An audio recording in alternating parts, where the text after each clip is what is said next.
Hello and welcome everybody. Hopefully we're not frozen here. It looked like it froze for a second. Hopefully you guys can hear me. Let me know in the chat if you can. And I am going to open that up right now. But while I'm doing that, I'll talk a little bit about what I am going to be doing tonight. So, or actually before we get into that, I wanted to show off this character here. 1 second while I make sure I open up that chat to say hello.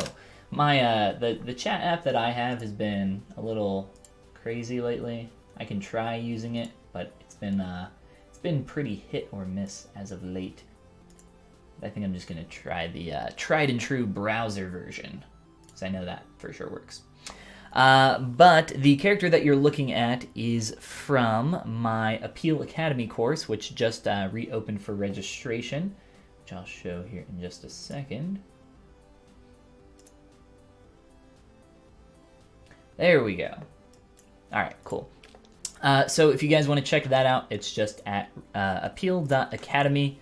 I have kind of revised the course a little bit. I did one session of this earlier in the year, back in May. It was around the end of April, early May.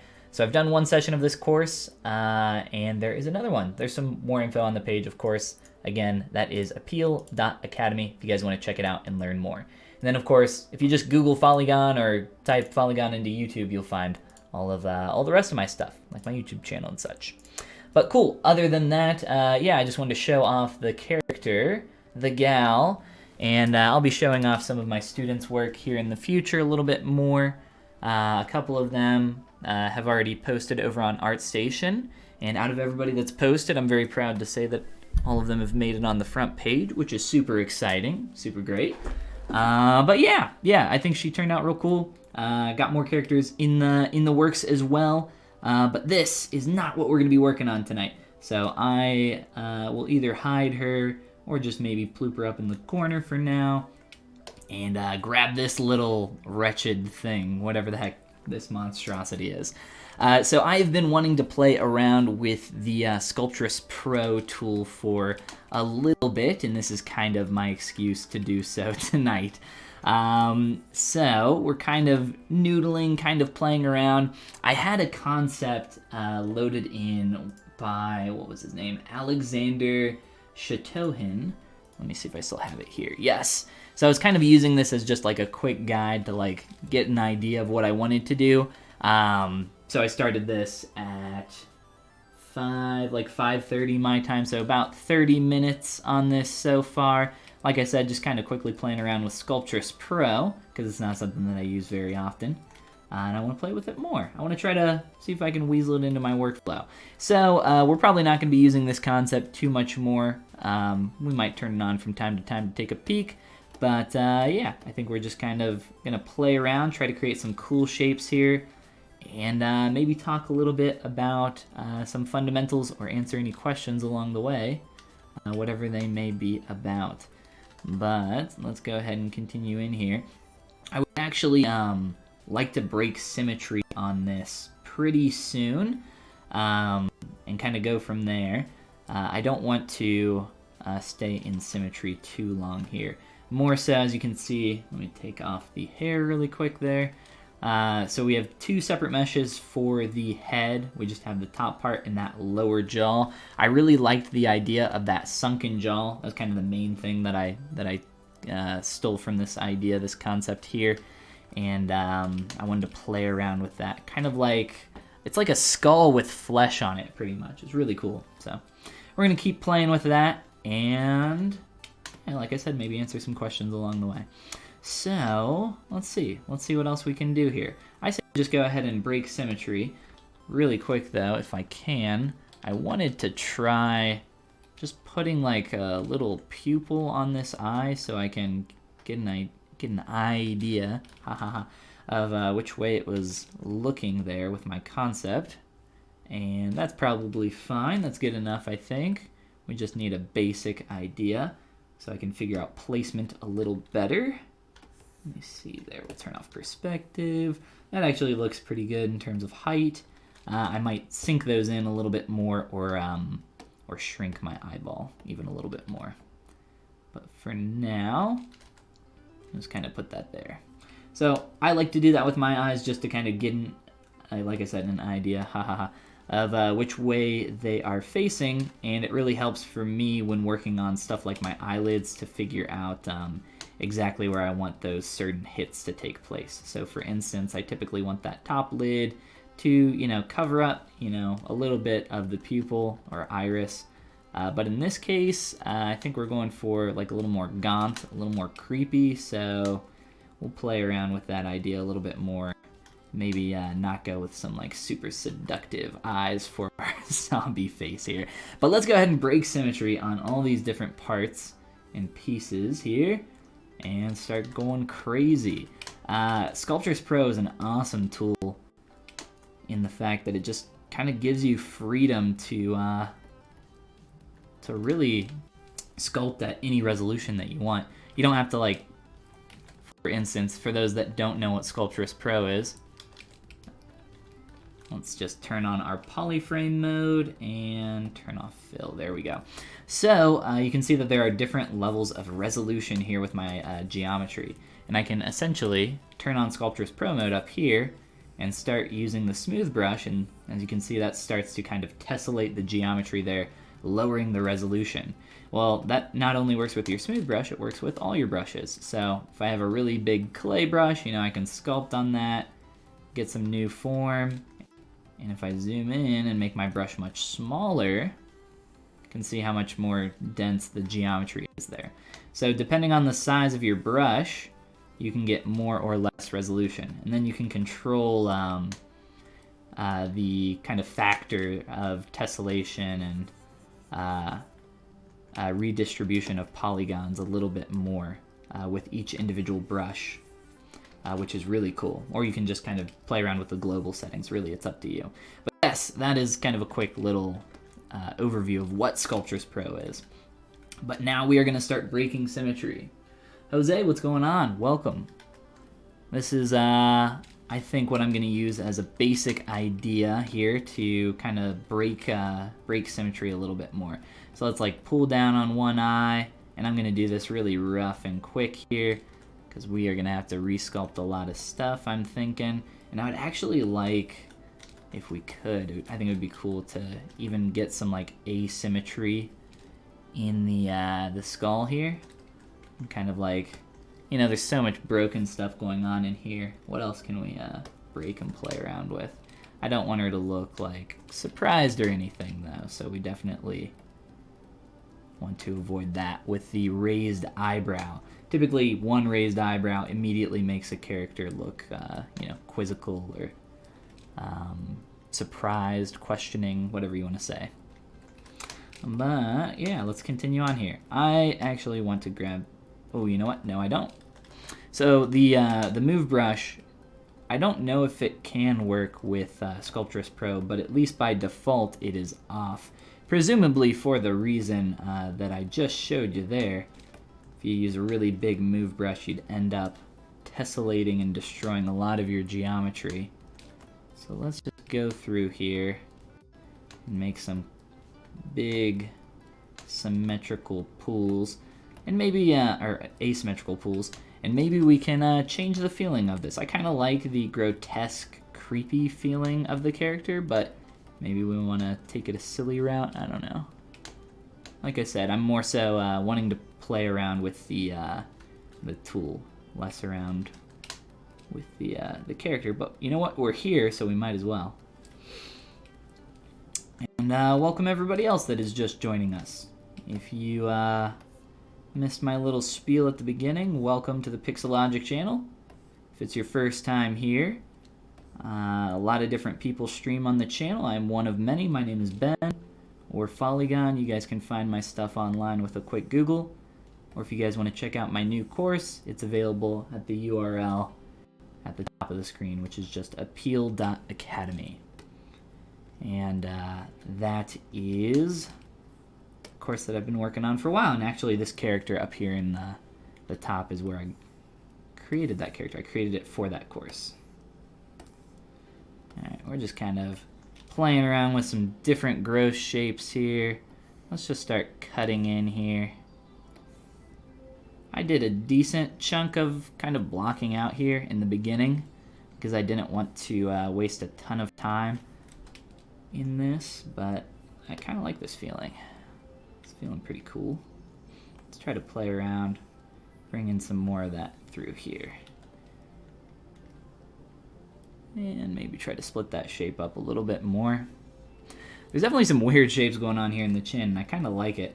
It doesn't make too much sense anatomically, but maybe we can just kind of get some lines going and see what kind of shapes we can create.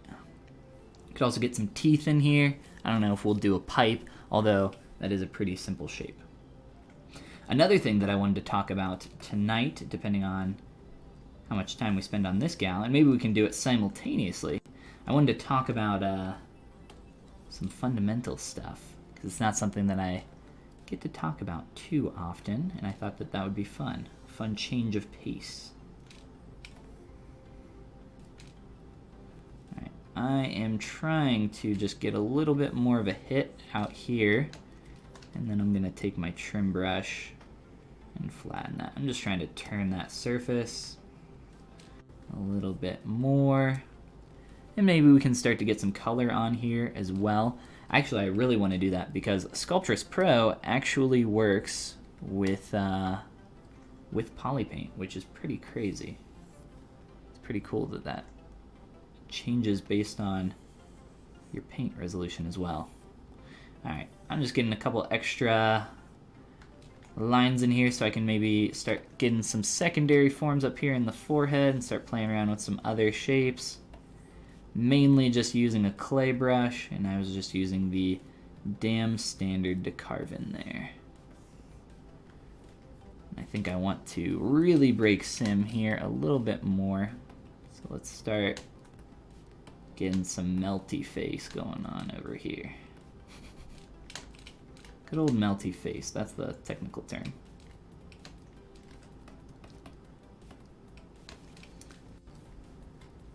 And let's see.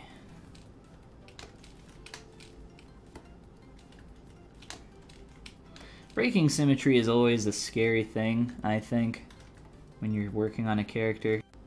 Luckily, this isn't anything, you know, too serious, kind of just a quick doodle. But it's always a scary moment when you're about to break symmetry. I find that it's best, you know, if you know what you're doing and you're confident, it's best to just dive into it and try to get past that stage as quick as possible. A lot of characters, especially on something like this, they won't start feeling like the character until you start to break symmetry. Not that we're going for accuracy here, but specifically like with the different major shape changes between the eyebrow, the brow raise up here and the flat side on the other. That's not something that you're going to be able to capture the feeling of in a symmetrical character. So it definitely helps to break that. I am liking that Sculptris Pro. It's weird. So I am a Dynamesh person. I use Dynamesh a lot. I actually jump between Dynamesh and ZBrush topology very often and very quickly, and that's just kind of my workflow. But what I really like about Sculptris Pro is just how fast it is. I don't have to waste time worrying about geometry getting super stretched, although sometimes it's kind of good to have that happen, especially if you're like noodling on a concept or something like that, especially in the early stages. Some of that can result in some happy accidents. But I do like how fast this tool is. It's pretty sweet.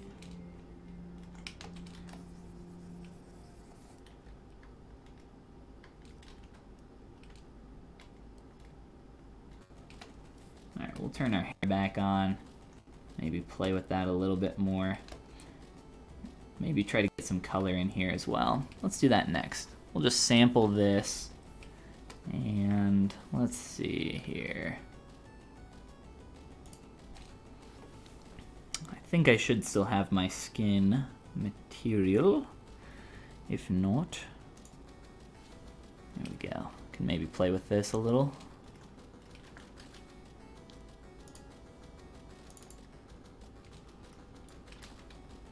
And we'll get something a little bit brighter up here. So I'm very curious to see how much this paint here.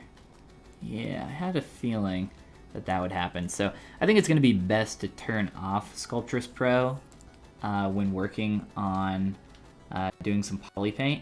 I think you're going to be a lot better off for it, just because if we turn that back on, you can see how it's kind of destroying my sculpt there.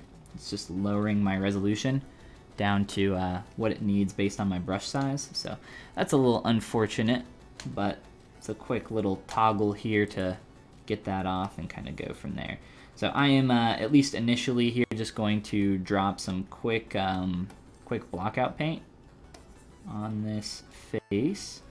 And let's see, let's maybe try different material here. There we go. We'll stick with this for now.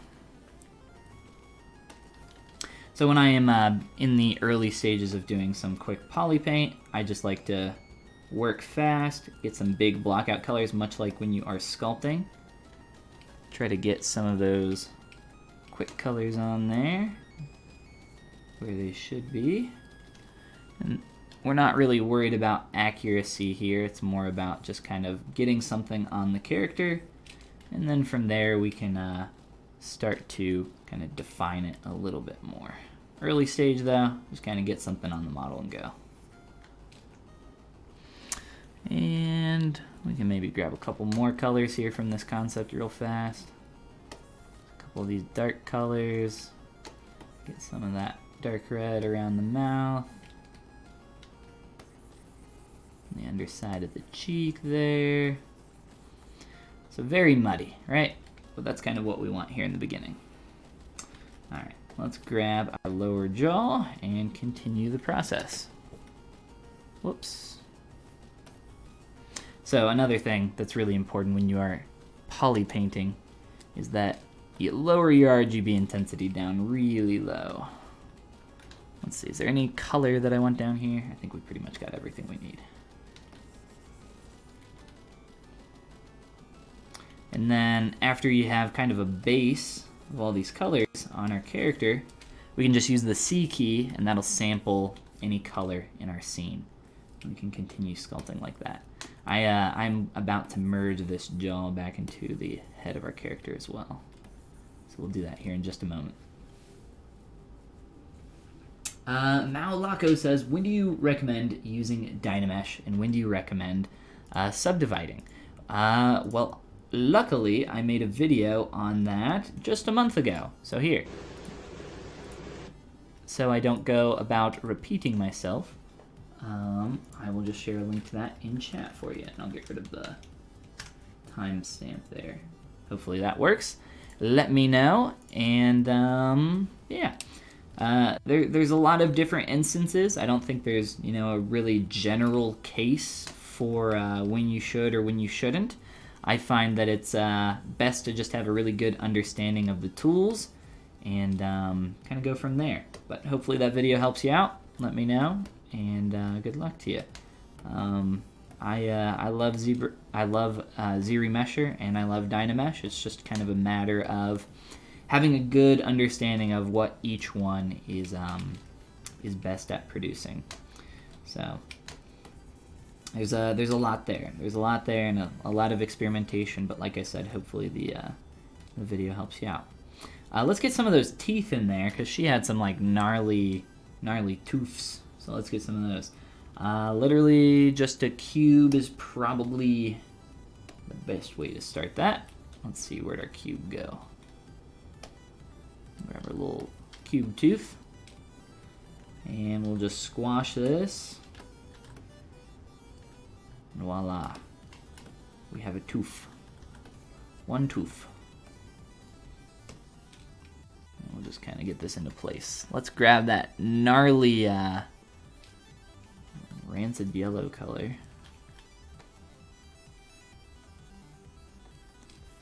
Rock teeth. That's why she only has 3 of them, I guess. Very cool character. I would love to do a more accurate representation of this concept when I have time. It was actually my original intention, but I figured that this would all It'll be cool to play around with Sculptris Pro in just a couple hours tonight, so that's what we'll do, at least for now. Raga, what's up? Welcome. Welcome. How are we doing? Oh, you know what? On this, I might be able to polypaint with Sculptris Pro and see what happens. It's not exactly the result that I wanted. So we'll pause on Sculptris Pro for a moment. We'll just get a couple of these teeth in there first. All right, just put those there and there. Need to make it a little bit smaller. That's something. All right, and then we'll just duplicate this a couple more times and be on our way. Let's see.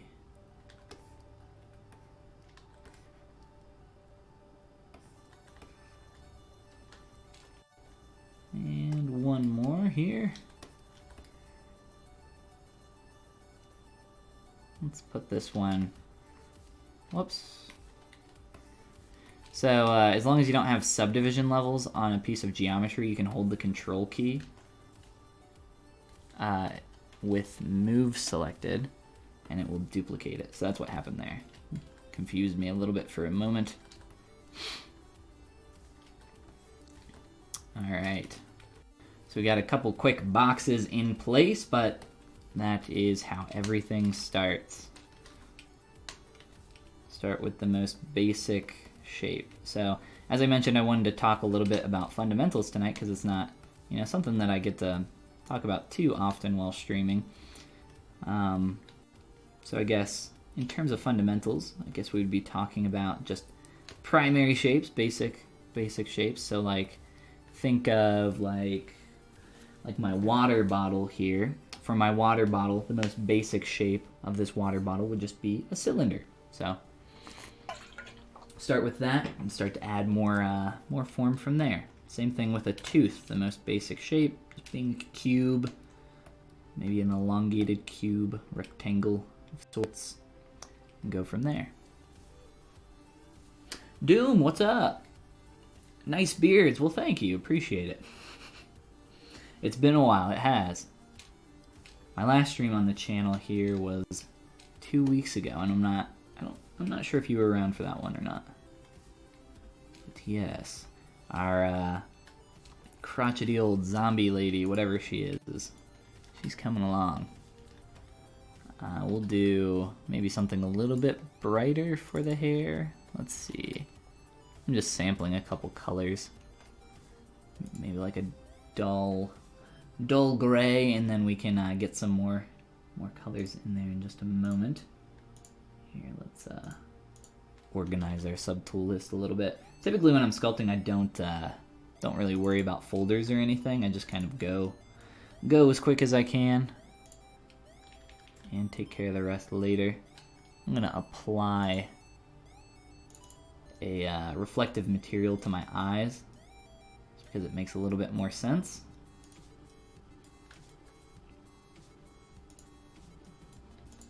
And some of my materials are messed up, but that's okay. Let's continue on here with this goobery mouth full of gnarly, nasty teeth.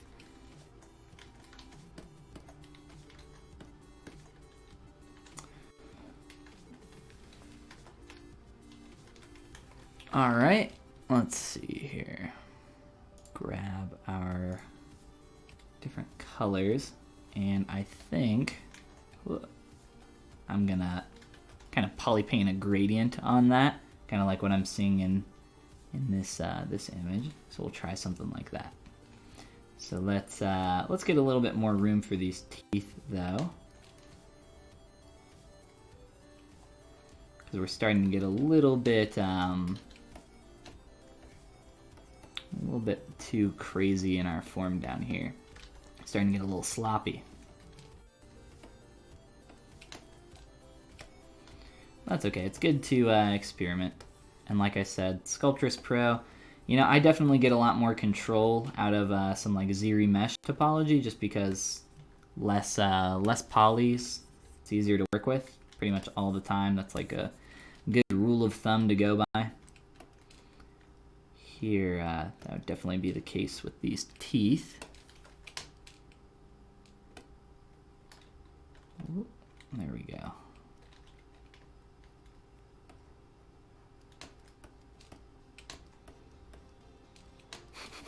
These things look so stupid, but I love it. All right. Just kind of move that out. We'll add some like little bits of asim to them and just a couple quick subdivisions. So they kind of round out a little bit too. So that's not like a very specific way to go about things for this. If I was, trying to hit a very specific shape, I would be a lot more intentional with my topology there. But with something like this, we're just kind of moving quick and playing around with Sculptris Pro, so it's not a huge deal.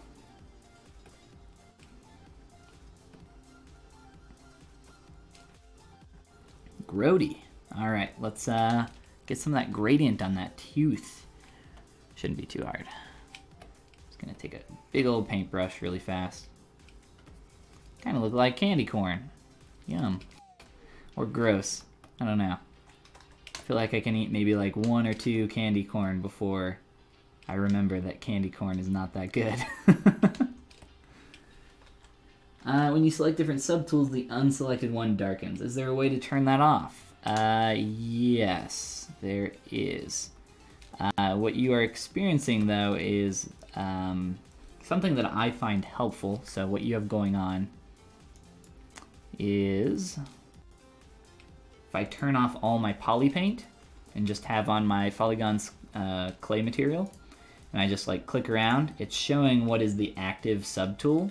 So that can be really handy for a lot of reasons, but I believe that you can turn that off somewhere in your preferences. Off the top of my head, I don't know, but I bet with a quick look at the documentation you could find it.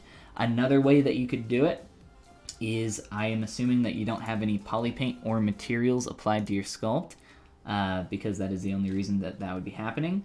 So what you can do is just go through all your subtools and click on MRGB and click on Fill Object, and then you can just run down your list with your arrow keys if you want. A little bit easier to maybe do it that way, and just set everything to whatever that color is. I'm not going to do that because I want the polypaint that I have on all these. So if you want to maybe polypaint your character later on, that effect will go away as well. Let's go through here, make sure that my material is applied to everything except my eyes. Awesome. Let's continue on. So we got our little chiclet teeth in there. Let me check, make sure I didn't miss anything over here in chat really quick.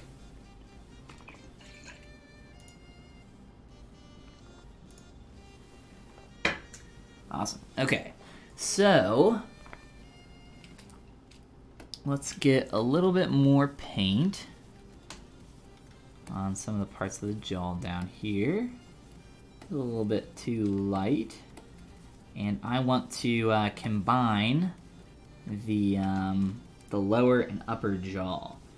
And there are a couple ways we can go about that. You know what? Actually, I'm just gonna leave it because I can just hide what little tiny seam I have with my hair, with my super crazy messed up hair that I have, which is actually easier to use the snake hook brush with because that actually utilizes Sculptris Pro. I'm gonna play with that hair to feel just a little bit better. I want the hair to wrap up and around the ear. A lot of the time I'll just fake this and like push in the geometry around that area, but this works pretty well too. Actually doing the work.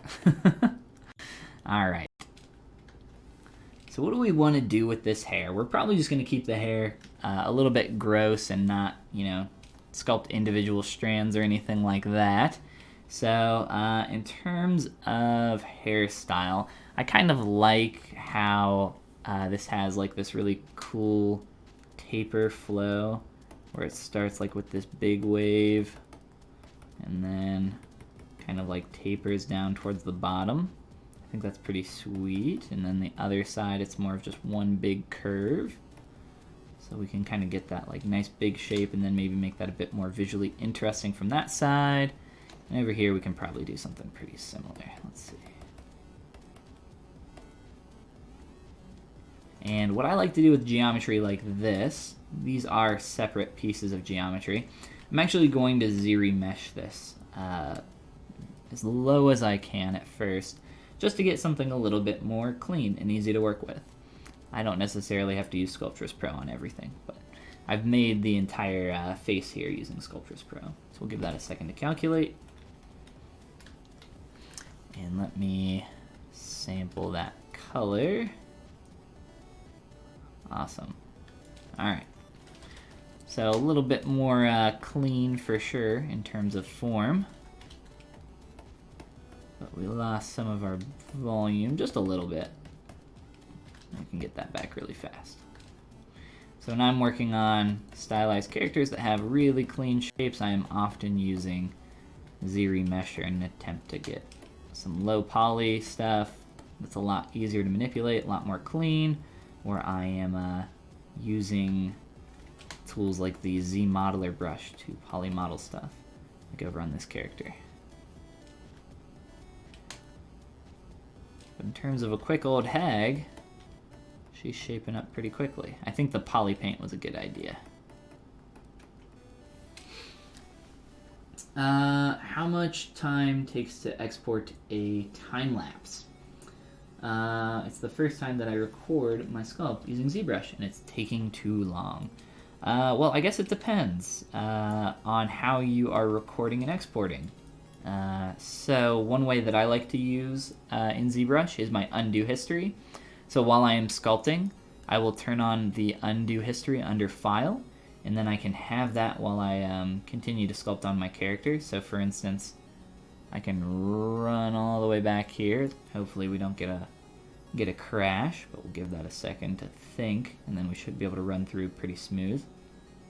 But then what you do after you have your undo history, well, I did it for a minute.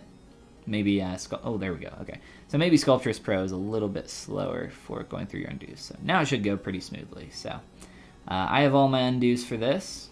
I'll just kind of show you the process from a sphere all the way up. Yeah, the Sculptris stuff does get a little bit more slow, but that's honestly to be expected.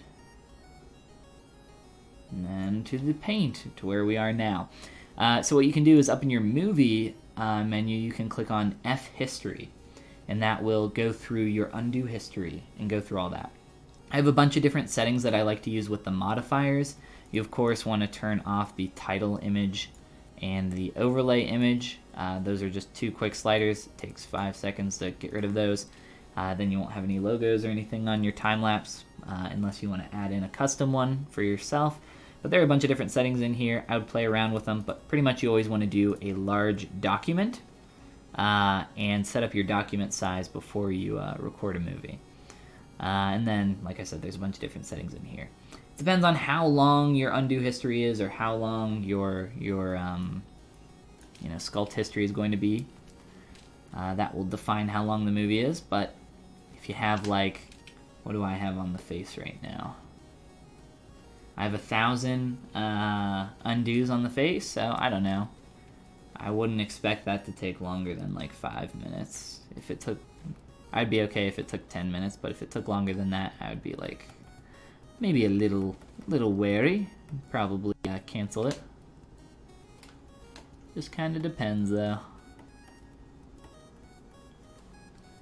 It's a lot of different options with those movie settings, like I said.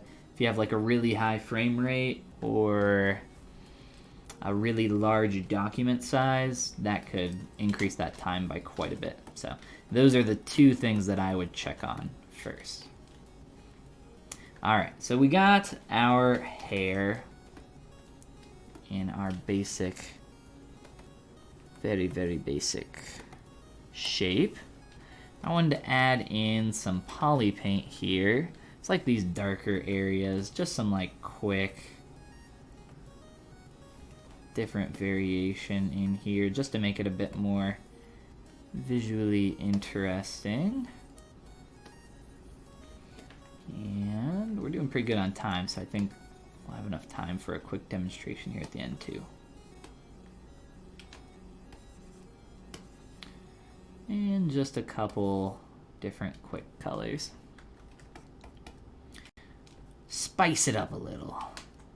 And if we want to get some texture back in the hair, that's fine, but I say we play around with our face a little bit more and start to push what we have now. So I like using, and we're going to keep using Sculptris Pro for sure, because I want to use that pretty much the entire time. And I'm going to use a clay brush to start getting some interesting secondary forms here with my volumes.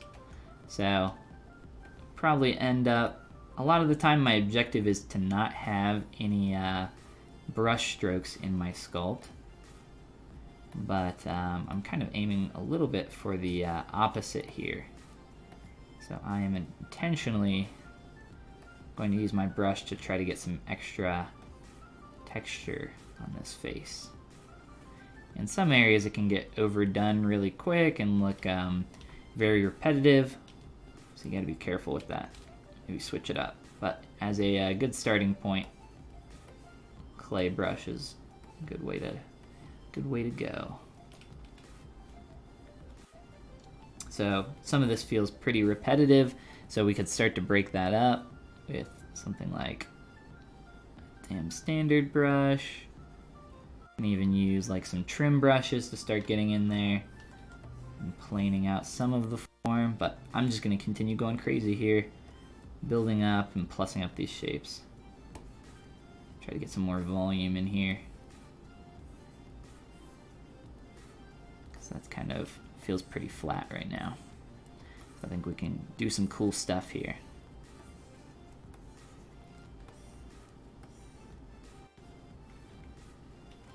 But we got to be careful not to get too inflated, because then it starts to feel kind of just tacked on and really awkward. But a little bit, especially asymmetrically, is pretty cool, I think.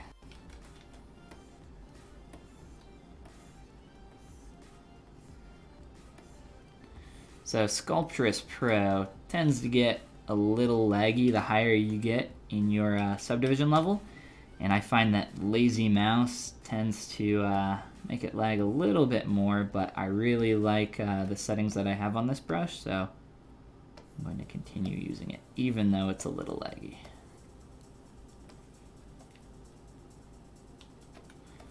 This is one of the main areas that I want to plus up the volume. Ooh, getting a pretty cool shape in there. Keep that.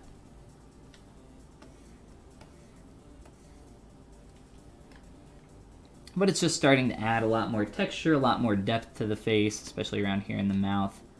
I think we're starting to get some cool stuff. Ooh, whoa, that is a lot less leggy down here. See how much faster that is? Just because the poly count is that much lower. So huge, huge, huge, huge difference there. I like that. Absolutely, Drake. Happy to help, man. Let's see. The bag says I can't hide or unhide polygroups with Control, Shift, and click on different parts. What is the problem? It's a little tough to tell based on just the explanation there. Can't hide or unhide polygroups with Control, Shift, and click on different parts. So, off the top of my head, I'm going to guess that you have a different selection brush selected. So hold Control and Shift, and then up here, choose Select Rectangle. Make sure that Select Rectangle is chosen, and then Control Shift click on your poly groups. So try that. The thing is with stuff like the Select Lasso, it will try to select things like edge loops. So like you can see there on a click, it's not really doing anything. Just because it's trying to select an edge loop, but there are none on this because it's all Sculptris Pro topology. So try that first, and see if that works. My drawing says nice Android. Well, thank you. Appreciate it. She was made for my new course, which is the Appeal Academy. Appeal.academy is the URL if anybody's interested in checking out more on that. I think I have it pulled up somewhere here. There you go. Pull it down. Or you know what? There's a URL at the top of the screen as well. Appeal.academy. This is the character that I made for that course. I have also done Android 17, and I think I have my ArtStation pulled up. Yes. So I've done Android 17 as well, so I thought it was appropriate to do 18. I probably won't do any more of the Androids, but they were both based off of this concept by Adithep Imathe, aka Gobgap, who is an amazing, amazing artist. You guys should definitely check him out if you have not. And tonight we are just doing some doodling with Sculptris Pro, and I'm having a lot of fun. I've been liking this tool a lot more than what I originally did when it first came out. When I first saw it, I wasn't super convinced, but lately it's kind of gotten under my skin, and I've realized how great it actually can be. So if you have not played around with the Sculptris Pro tool, definitely give it a shot. It's very cool. And keep adding a few more additional shapes around here in the lips. Maybe close up some of these shapes here a little bit better. Just using move back face masking real quick.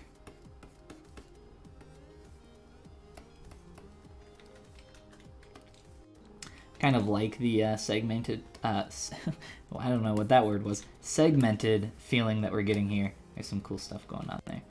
We can maybe play around with some asim down here a little bit more too.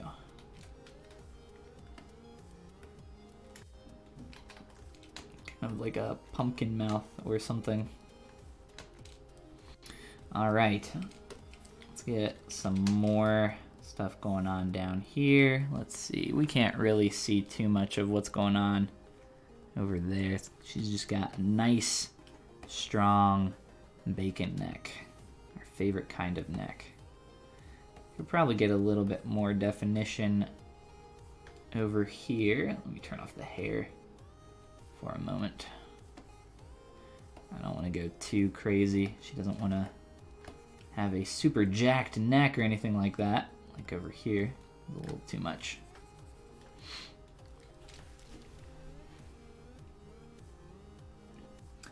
Babak sounds like the selection tool was the problem. So awesome. Glad to help you out. Yeah, that, I wish the select lasso, I'm glad that that functionality is there. I wish I could just toggle it off. That would be very nice. But, it's not like it's super hard to change your brush and, keep going, so not a big deal. Glad you got it worked out, though.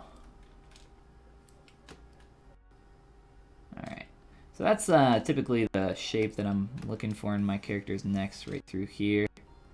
But I think it's still just too strong.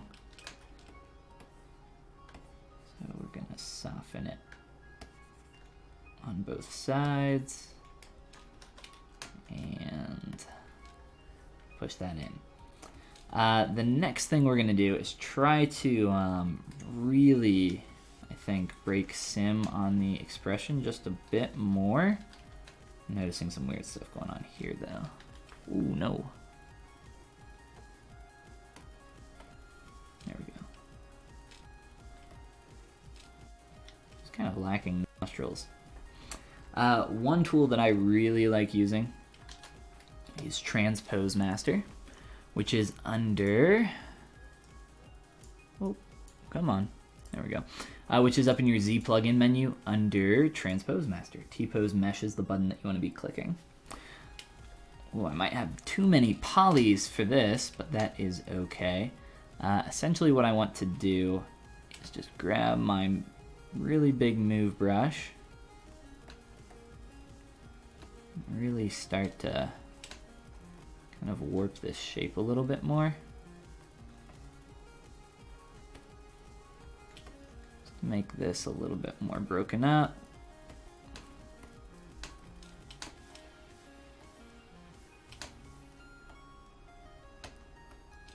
And I know I'm warping my eyeballs as well, but I'll show you a little trick that I like to do.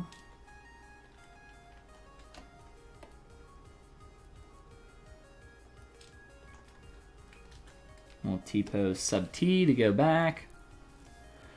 So I've actually warped my eyeballs, but so the shape is kind of oblong now, but we can just undo that and then reposition them if we need to. It looks like we might not need to. Oh, this one, maybe a little bit. Oh, that was weird. What's going on? Oh, okay. So the RGB intensity slider actually uses, masking is controlled by the RGB intensity slider. That always confuses me when it happens. It's not something that I use very often. So when it does happen, I'm like, what is going on? So if your masking is being a little bit weird, like not as strong as you would expect it to be, try playing around with that, setting it back on 100. That's where we want it to be. I also like the eye paint over here. This is really cool. Let's see if we can maybe incorporate that really quick. Let's see.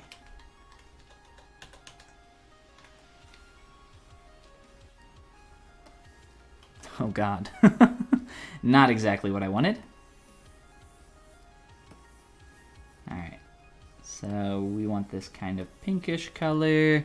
And then there's like this weird off-white milky thing going on, and then like that darker kind of bluish color.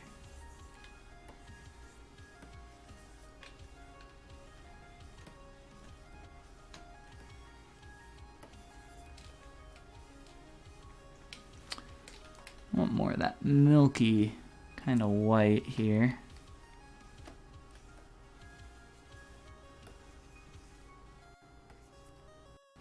Yeah, that's kind of cool. Kind of like that feeling.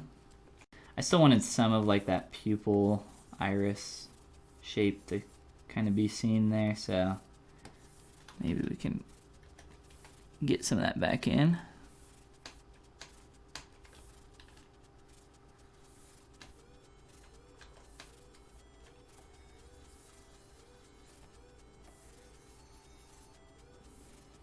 Yeah, there we go. Something like that. That's kind of creepy, kind of cool. I like it.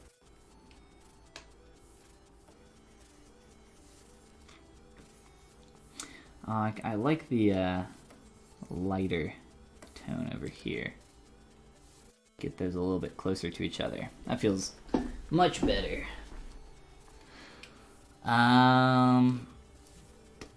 Let's see, we'll swap our material back here.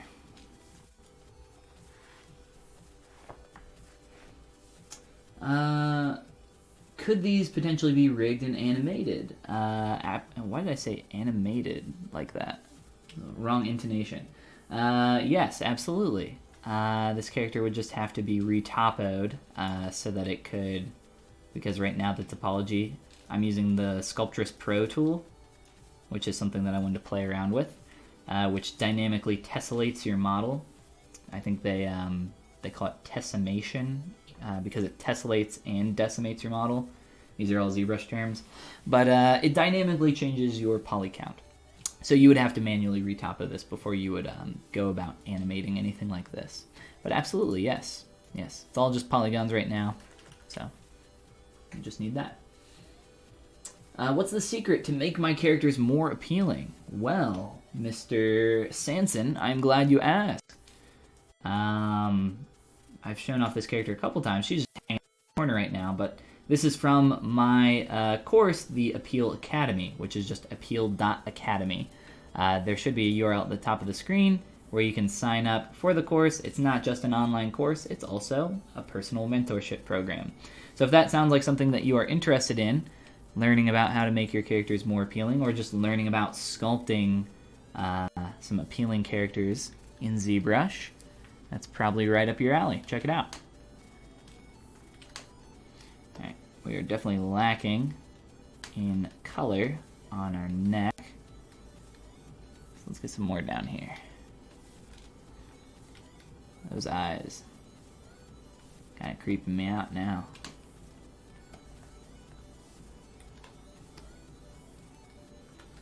Alright, don't want to overdo too much of this, which is why my RGB intensity is so low. It's really easy to like just overpaint stuff and start to get feel like really just stuck on and awkward. Like if I turn this up really high, it's really easy to just like get this nice hard, or not nice in this case, but this hard like cutoff between your colors. Whereas if you lower this quite a bit more and very gently paint, you can ever so slightly start to darken an area or something like that. So pretty subtle difference between the cutoff of the colors. So something like that is very important. Don't want to overpaint too much. And that's a little bit too much there. Just wanted to darken it a little bit.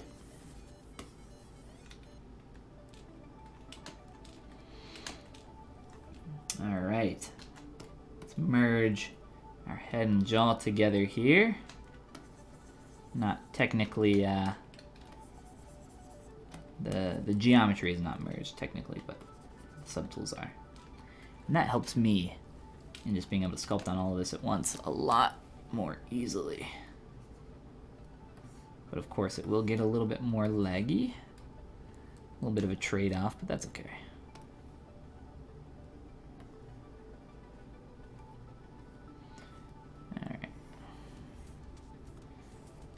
I just want to get a little bit more visually interesting around here. There's just like kind of these random shapes happening in the jaw. I think they look cool. They just don't make too much sense anatomically. But maybe if we can get some of them in there, it'll work.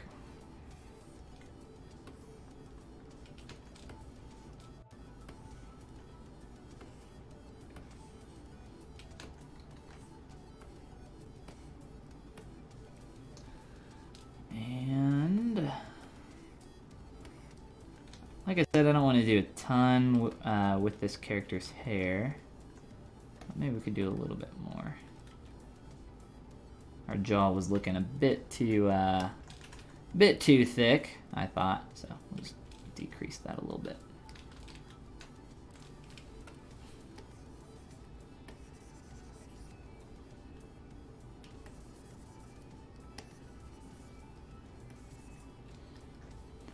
All right. She's looking pretty cool. Let's see. What else do we want to do to this gal? Or do we want to move on to something new? Something else? Got a bit of time left. I say we take a break on her for just a moment because I want to show you guys a quick demonstration since I've been mentioning my new course. Yeah, so we'll do that real quick. Let me hide this. And you can go hang out in that corner for a little bit. There you go, Baba Yaga style. All right, let's grab this. And a quick little refresh because that list is getting a little bit too long. All right, so I've been mentioning my course, the Appeal Academy, more than a couple times tonight, just because I recently relaunched or reopened registration for the course.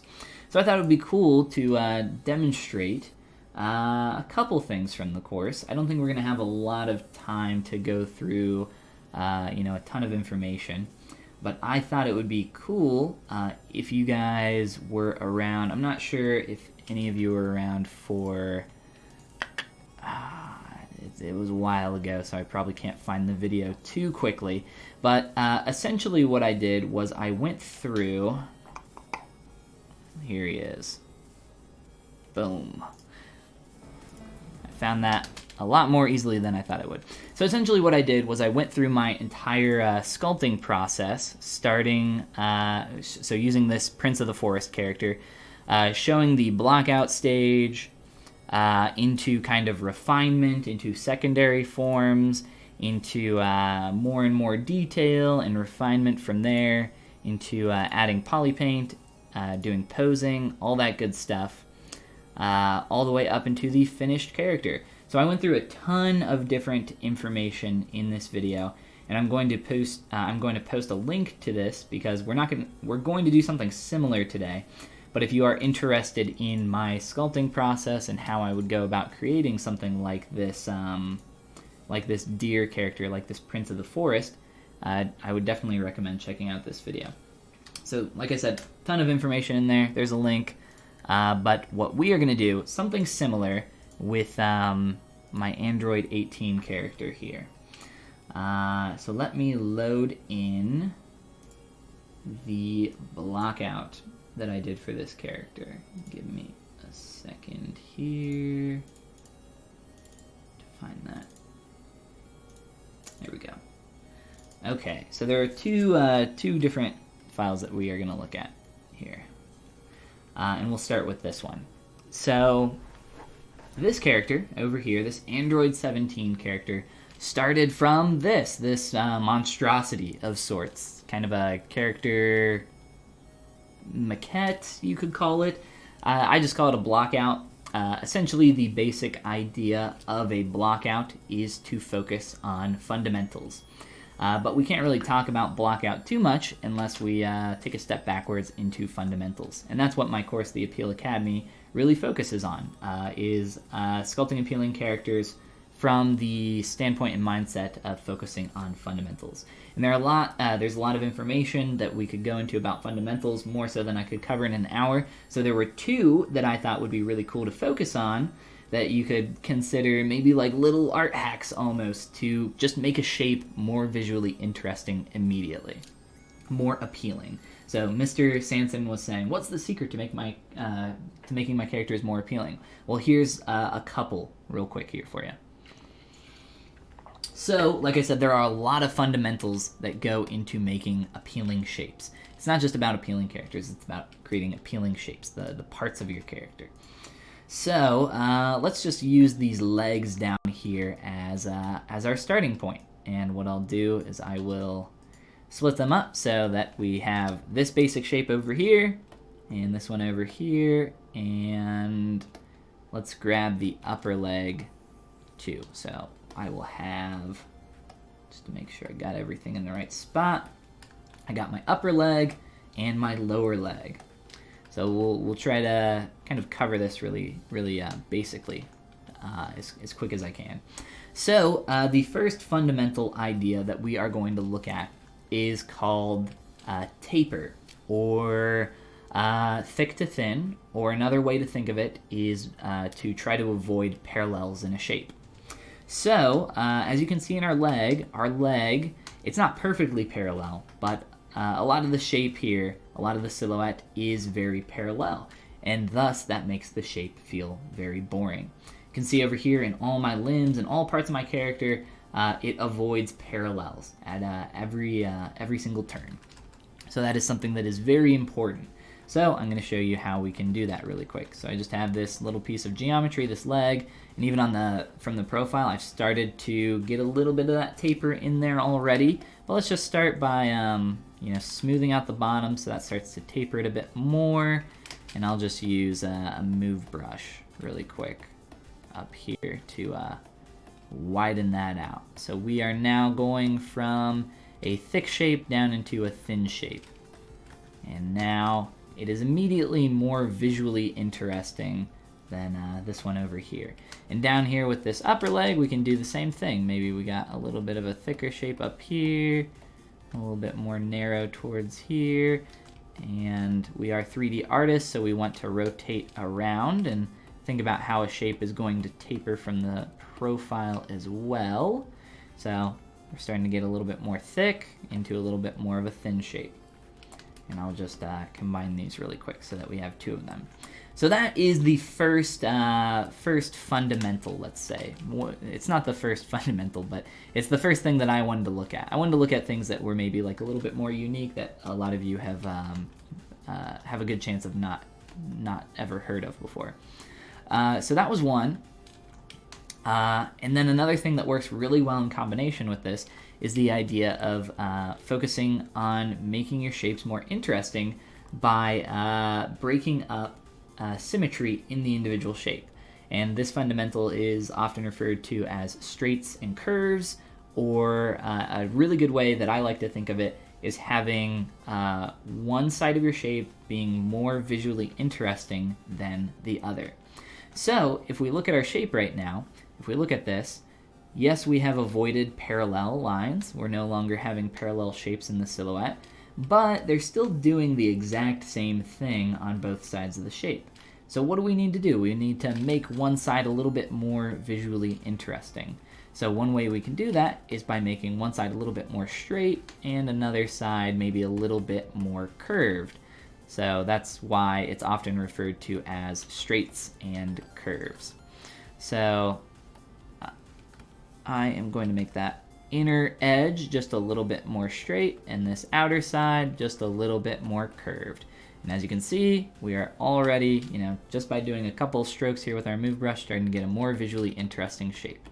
From the profile, I will do the exact same thing. I'll have the front of the shape be a little bit more curved. I'll have the back of the shape be a little bit more straight, a little bit more boring.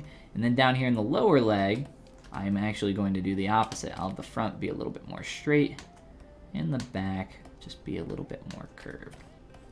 So just like that, we have gone from a boring parallel leg over here on the left side into a cool tapered shape that has some unique asymmetries in it that are that ends up creating shapes that are much more visually interesting. And then, from there, we can obviously combine these two meshes and, start to sculpt in our knee, whatever we want to do from here. Or if we want to continue to refine that shape, we can just lower the poly count. I mean, there's a lot of different things that we can do here to kind of take this to the next step. But those were the two kind of big, like quick little fundamental changes that I thought would be pretty interesting for you guys. And it looks like the ZBrush is going to take a little bit too long. Hopefully we don't crash. There we go.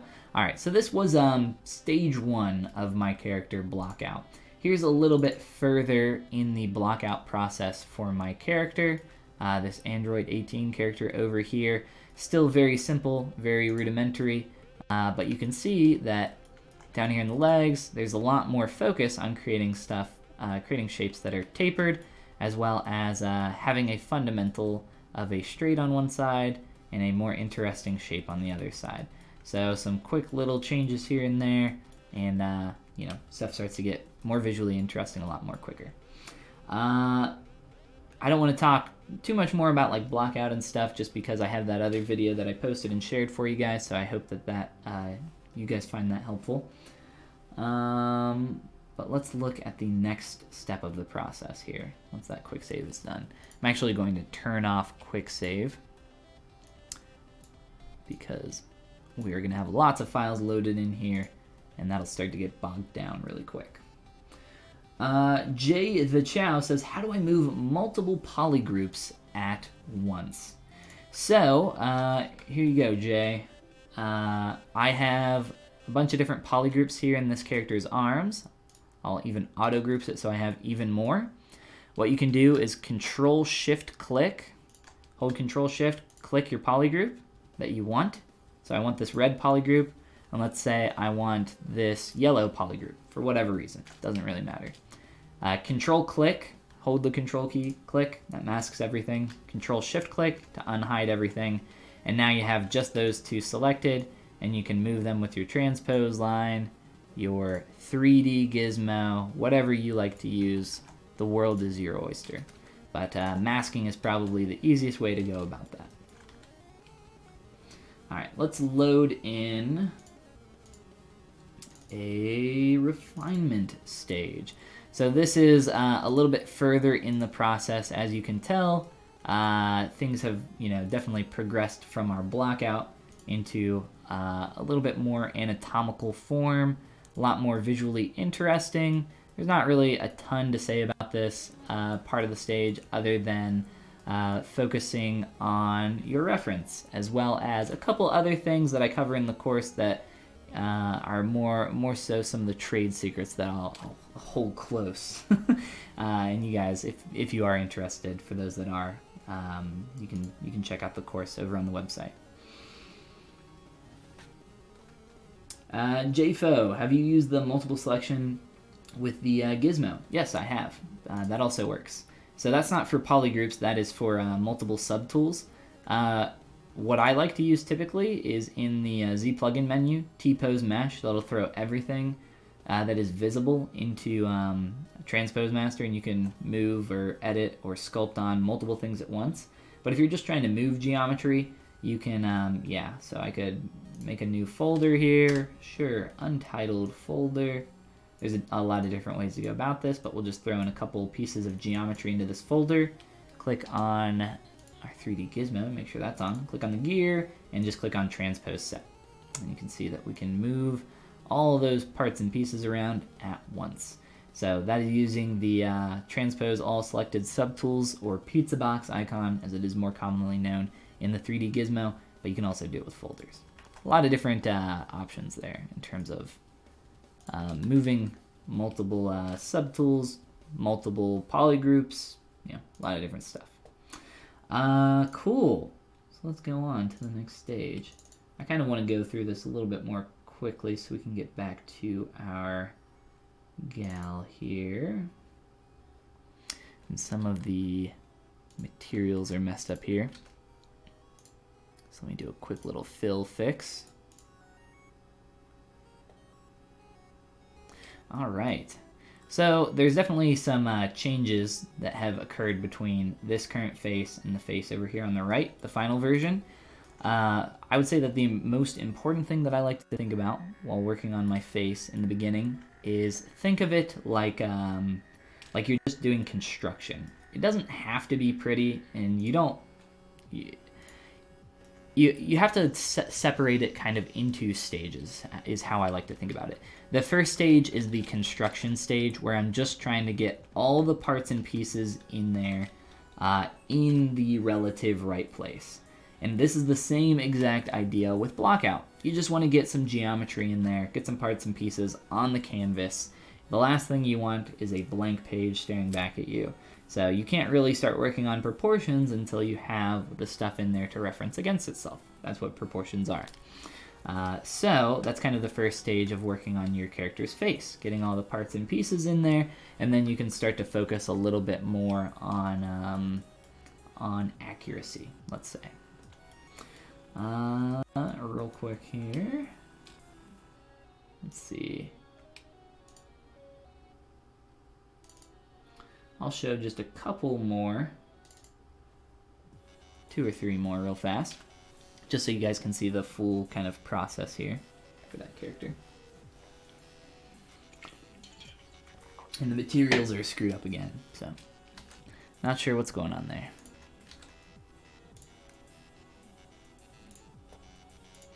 So during this stage, just creating accessories and clothing, it kind of depends on the character.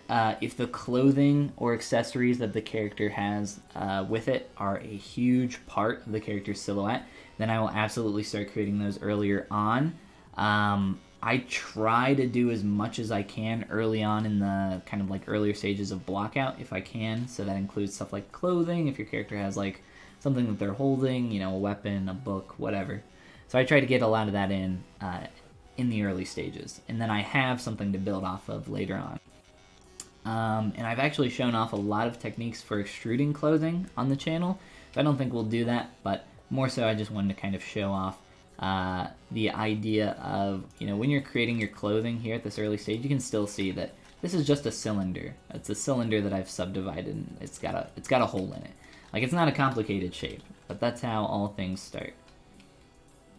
Blockout, refinement, and then polish. And the same thing is true with a character's pose. And I'm actually loading in a little bit more of a finished version of the pose, but that's okay.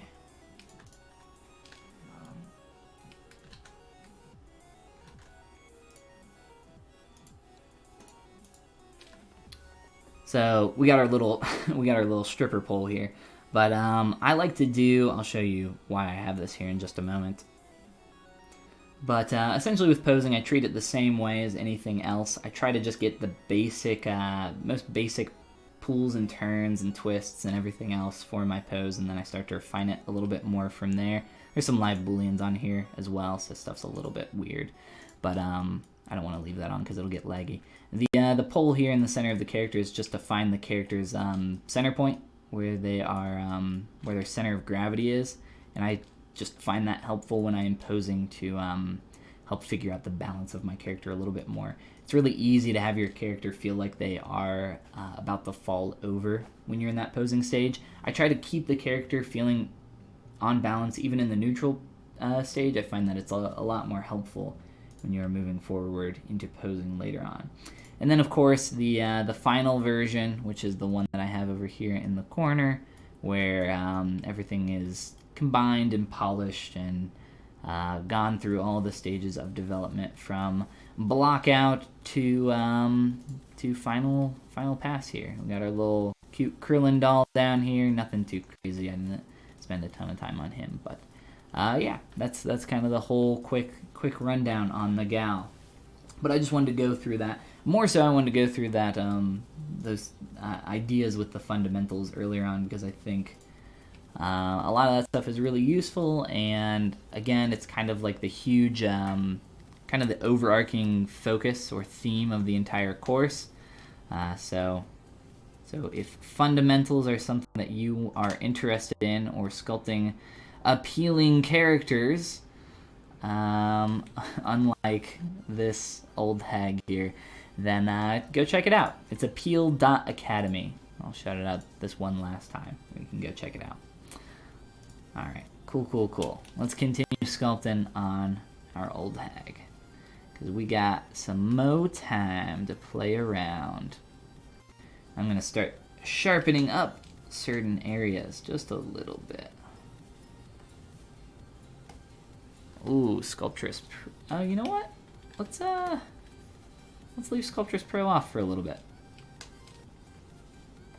because I think I have enough resolution in most of these areas for what I want to do for sharpening up some of these shapes.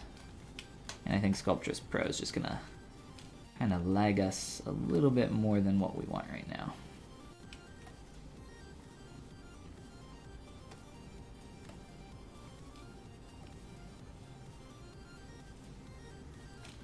I'm just trying to build in a little bit of some extra shapes in a couple areas. Maybe Sculptris Pro would be nice for some of this stuff. One thing that I found that Sculptris Pro is amazing at is creating seams for clothing. Does an awesome job at that kind of thing. And I don't know why I didn't think of that before, but I use it for it all the time now on a lot of stuff. Very cool. And very easy to do as well.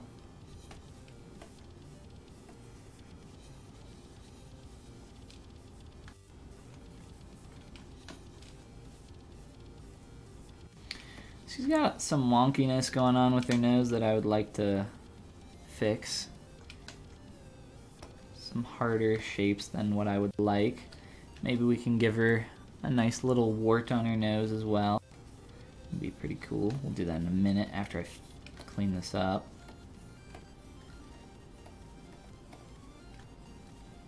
Try to get some heavier bags under here.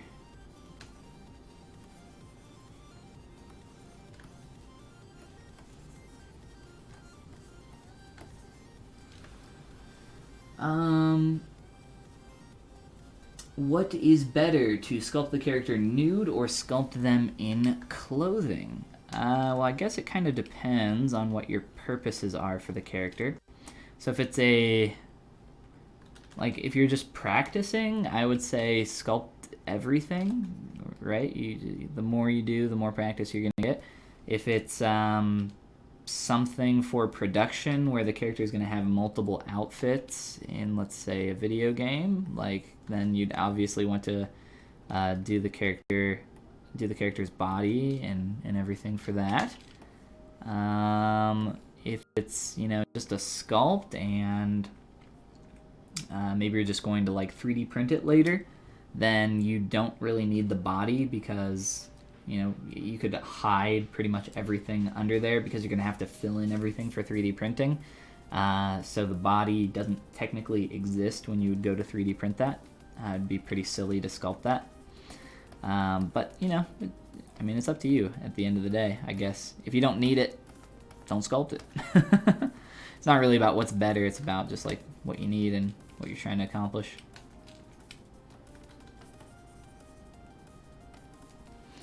Alright.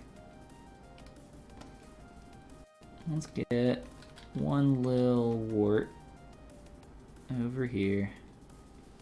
Let's turn Sculptris Pro back on and try that again.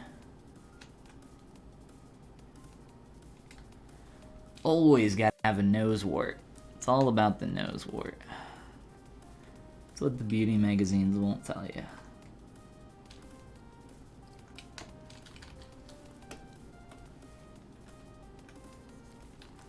Keep doing that.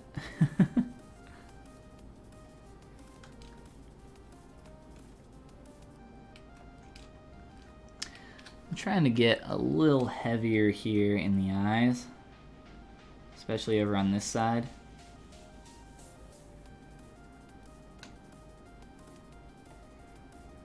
This is more the more so the droopy one of the two.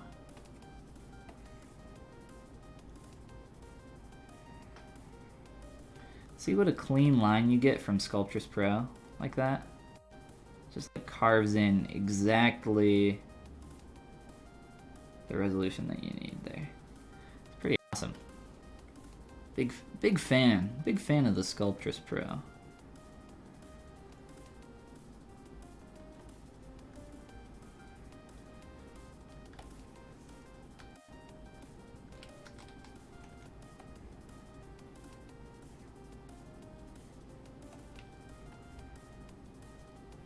I would not normally ever sculpt my eyes like this directly on the character, but this was kind of an exercise in what is possible with Sculptris Pro. You can get away with a lot. I prefer to have a lot more control over my eyes and the shapes that I am creating there. So this is fine for, you know, a doodle or something quick, but like I said, I would typically do those as a separate object and then merge them in later on. Can I put the Android 18 wig onto the Hag? Oh my gosh. Let's see. Let me see. I love how you call it a wig as well. Yes. I think so. I think we can androidify her. Get her looking real sexy. Maybe we can give her the Krillin doll as well. How many polys is that?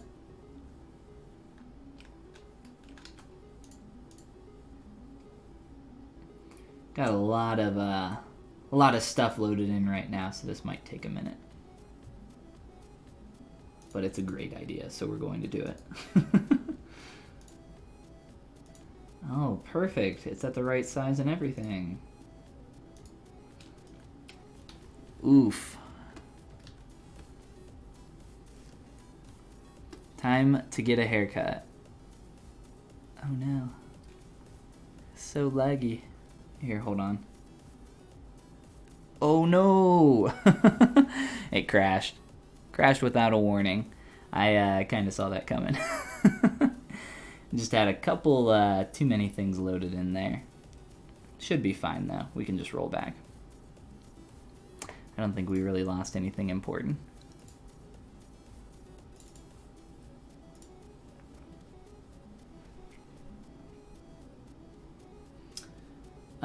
You mean, is it better to sculpt them nude and then clothe them, or sculpt them in clothing? Like I said, it depends on exactly what I said before. My statement is exactly the same, I think. Neither one is not better than the other. It's totally dependent on what you're doing. and what the purpose of the character is for. She's definitely high. Maybe. Oh man. Is this not gonna load? Oh, there we go. I was gonna say that would be sad. Let's get rid of the extra stuff so that that doesn't happen again.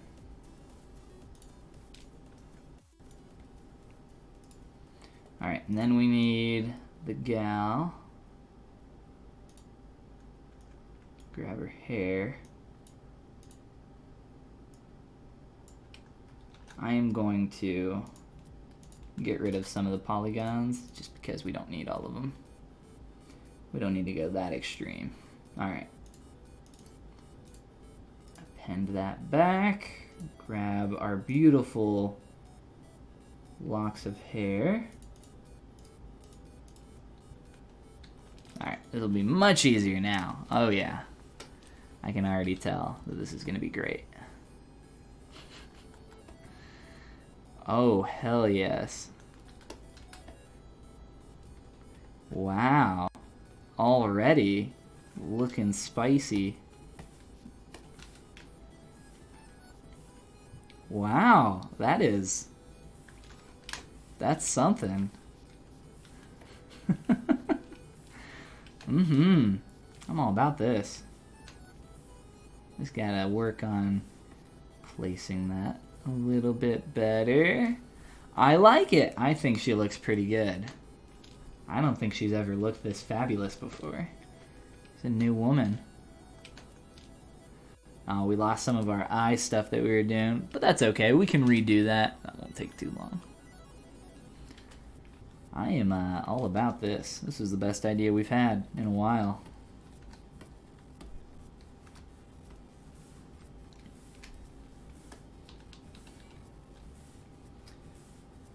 Really frames her face and makes her eyes pop, yes. That's exactly what she wants to hear. So, you know, option A, you know, old lady. I mean, this hairstyle, it's out of style. There's no other way to say it. But this, fierce is how I would describe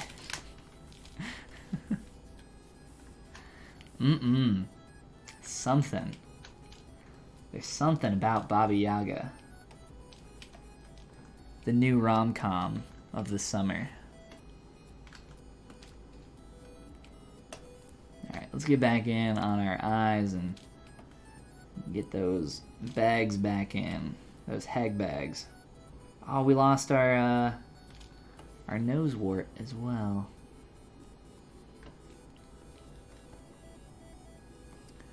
Turn off Sculptris for a minute. Try to get some of that shape back in. We lost just a few things. Not like a ton, but enough to be annoying.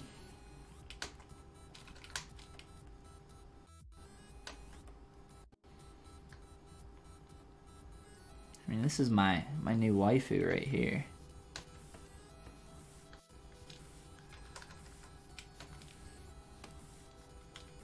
Alright. I think I'm probably just going to keep this hair on her forever now. Like, this is her hair. Honestly, I should put the other hair on Android 18. See how that looks. I don't really think it would fit her her head shape that I have right now, though, unfortunately.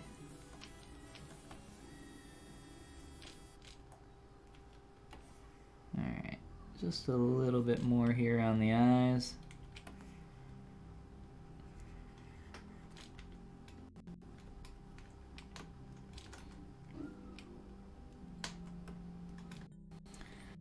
Yum! There are people joining in that have never seen like someone model a character in their entire life, and they're just like, what am I looking at?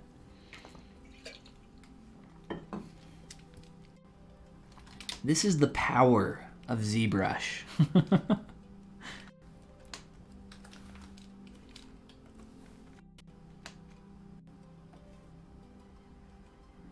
With great what is it? With great power comes great responsibility.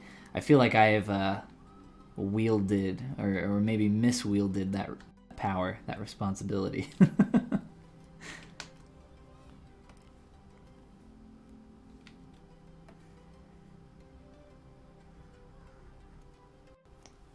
Just trying to get a little bit more shape here under the eyes like we had before. A little bit better. There are a couple more areas that we can do some similar stuff. So originally I was kind of using, and I don't have the concept loaded in anymore. Chris, what's going on? Welcome. Welcome to the catastrophe. So I was originally using this concept as a reference of like an idea to start. I really liked the way that the mouth like caved in and felt very skeletal, so I was kind of just playing around with that. We have obviously diverted from that just a little bit, but here we can turn on the granny hair back on for a little bit. Maybe play around with inflating this. It feels a little thin. Let's see. Just to get a little more volume in there. It feels much better. And get our wart back.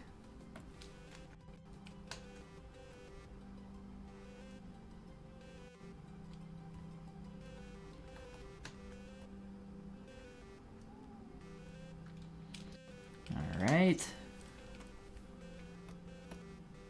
All right, quick save is set up.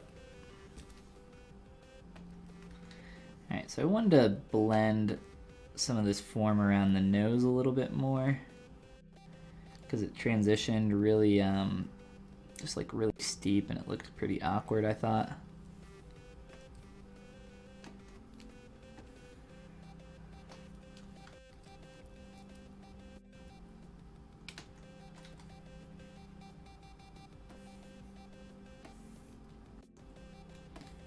We didn't lose a ton though, so I don't think we missed out on too much.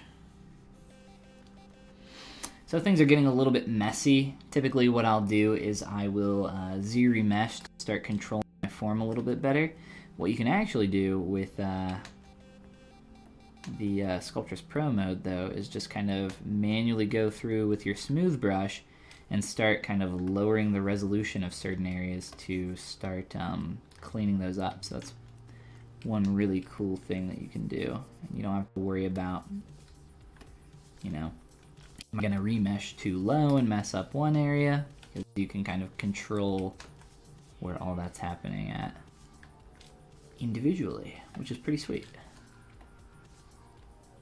So I don't think I'm going to start, you know, using Sculptris Pro all the time, but it's probably something that I'll consider using a lot more frequently. I'm pretty stuck in my ways.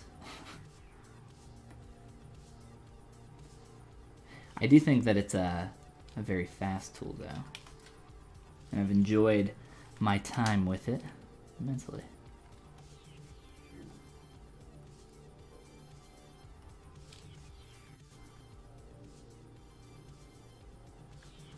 Some grody eyes. Alright, what else do we want to do to this gal other than change your hairstyle a little bit more? Let's see.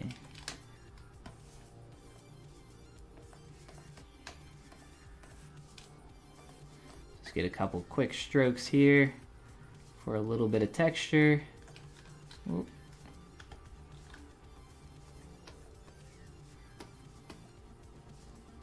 Pretty low res, so it's going to be a little voxelated, pixelated, voxelized. It's not going to look super great, but just to get a couple quick strokes in here so it's not perfectly flat, which feels pretty awkward. Just a quick clay brush stroke here or there.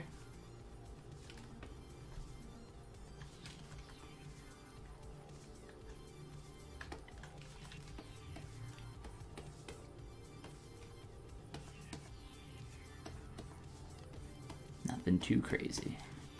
So when I am sculpting hair, I do like using this brush a lot. This is just my Polygon clay brush. You can get a very similar result with some of the clay brushes that are by default in ZBrush, so play around with those. But this is how I would probably, you know, start something, just with some quick sketching to get an idea of the flow and direction of the hair. Then obviously we need to refine quite a bit more from here. This is just some quick little strokes, and we really just have 3 kind of large segments for our hair right now, so it's not like it's super detailed or anything. Alright, let's see.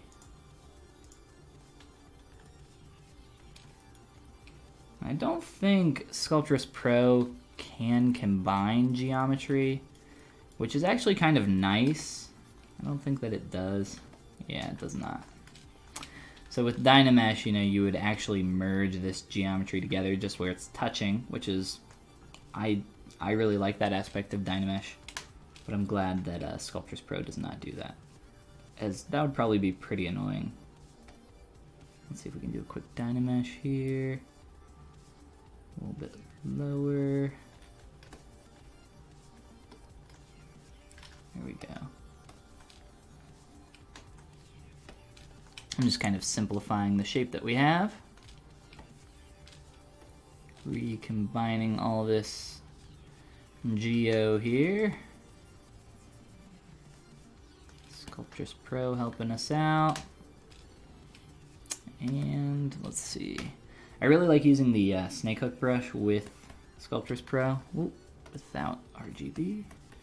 Find that you can get some nice quick results with that. But I like the way that that is kind of framing the character now. If anything, I might consider chopping off like the bottom portion of that. I don't think it's too distracting from the face, but maybe we can do some more stuff here. Chris says, just hanging out, what are you making?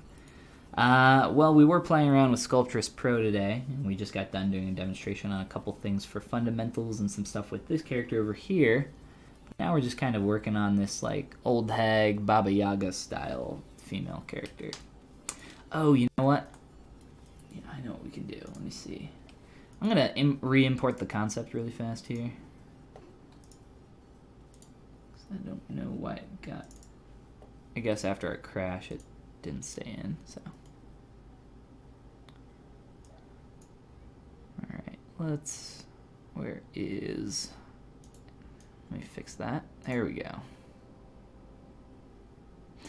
By default, the spotlight tool will hide black, which is very nice if you are trying to get it to do that, but in that instance I was not.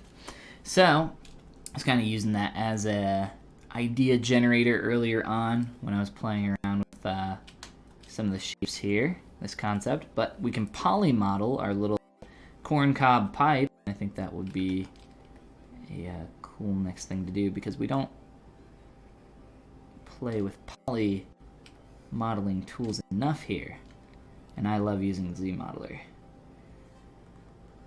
ZModeler is an awesome tool. For those that are unfamiliar with ZModeler, it is the poly modeling tool in ZBrush. And let's get our old hairstyle back on for a little bit here.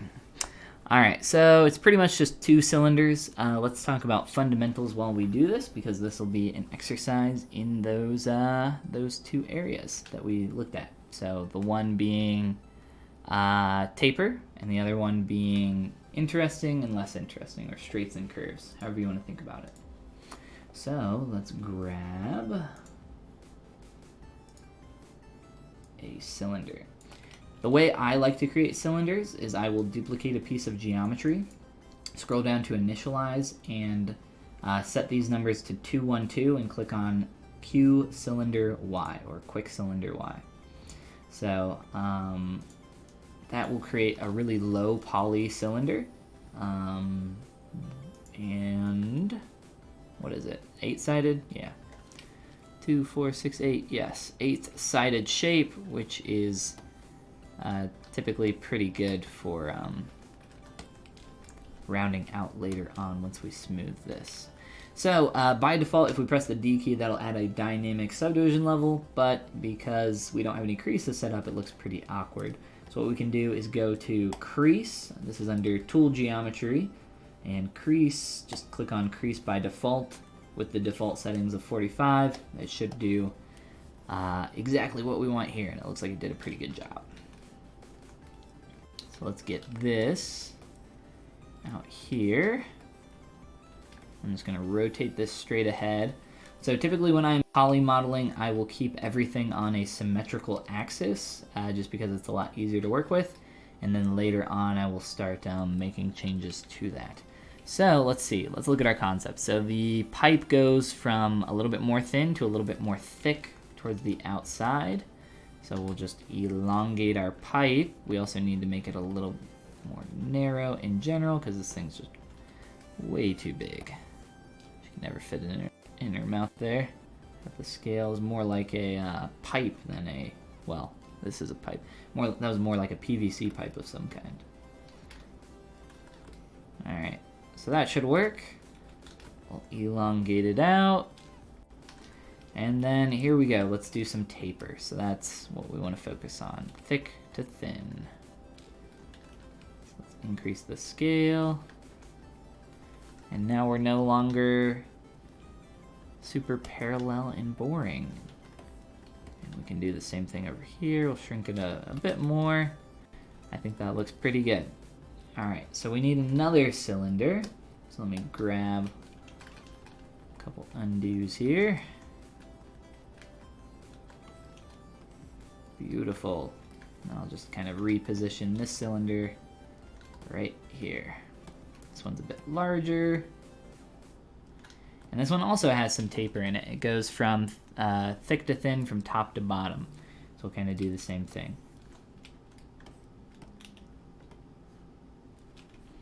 So thick, down to thin.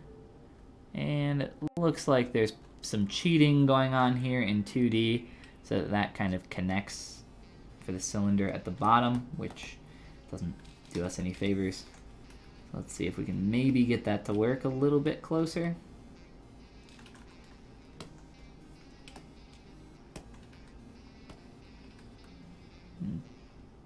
Might end up going a bit more thin here, or maybe just a bit more narrow on the profile. Just gotta break a couple things, no worries. We'll do that, that'll work.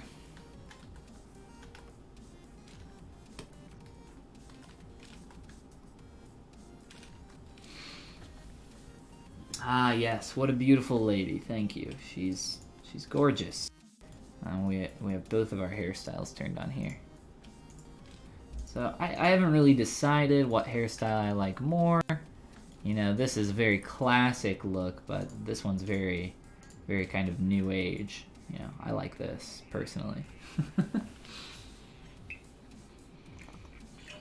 I would like to try Marvelous, but it's so expensive. Yeah, Marvelous is a pretty cool software. I haven't played around with it too much, but for most of the stuff that I do, I hand sculpt everything, so I don't really need a lot of clothing simulation or fabric simulation. The guy from Tales from the Crypt. Is that the Crypt Keeper that you're thinking of? I don't know if that is the Crypt Keeper or not. But yes, in a way, it does. Oscar, what's up? Do you think it's necessary using Substance Designer or Marvelous to create more accurate designs? I guess it depends what you're trying to create. With those tools, you know, they can simulate, like, so for Marvelous, you can simulate clothing. We were just talking about Marvelous. You can simulate a lot of different fabrics in it. You know, you can simulate, you know, certain, like, you can control a lot of minutia, right? Like thickness of fabric, everything. But with hand sculpted stuff, for like stylized stuff, you probably can't really simulate a ton of great stylized articles of clothing, or like, let's say, a stylized fold in a very specific way. So for something like that, it's not really like a good fit, but I guess, like more accurate to real world, I don't think it's necessary. No, absolutely not. People have been sculpting fabric out of stone forever, and it looks fantastic. It looks amazing. Look at some great classical sculpture, and you'll find a ton of good examples of it. So no, I don't think it's necessary. Is it hard? Yeah, it's really hard. So you better be good at it. But no, it's not. It's not necessary at all, I don't think. Banana Name TV. I believe I said that close enough. So welcome. Welcome and good night. She is gorgeous. Thank you. Thank you. All right, let's grab a couple colors from our corn cob.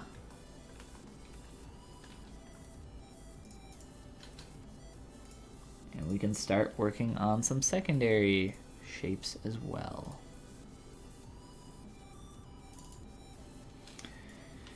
So we got our pipe, we got the basic shape here, but let's grab our Z modeler brush, do a split operation, and hollow this puppy out. It looks like it's pretty thin, so we'll go somewhere about there, and just Q-mesh those polys in. But unfortunately, we're gonna get that junk happening just because the Q-mesh goes directly down, so I will need to scale that in. And I don't need it to go all the way to the bottom, just kind of close enough. We'll be close enough here. Let's make this a little bit less tall because it feels a little bit much. And yeah, something like that. And then we can like put some embers or something in there. Yeah, let's see. A beautiful, beautiful hair. I cannot get over it.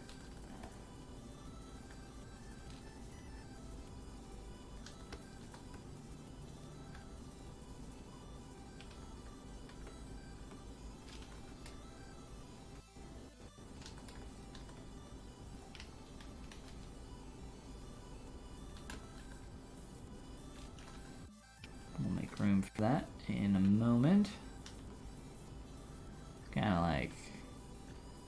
Kind of just lazily held in the mouth there. Kind of like that feel.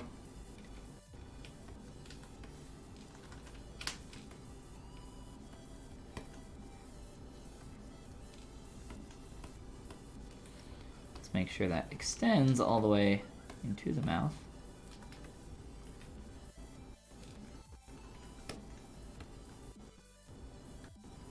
Boom! Beautiful. Not a great interaction, but it works.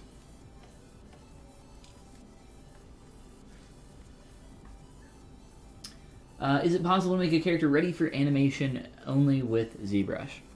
Yes, but I would not recommend it. It is not a really great workflow that I would even entertain for a moment. The retopology tools in ZBrush are, not the best. It's a sculpting tool. It's a sculpting program. It just so happens to have some poly modeling tools and some other stuff that have been added more recently that make it, starting to get more towards a entire 3D package. It's definitely not there yet, but it's getting closer. But, primarily the focus of ZBrush, I think, is always going to be on the sculpting tool set.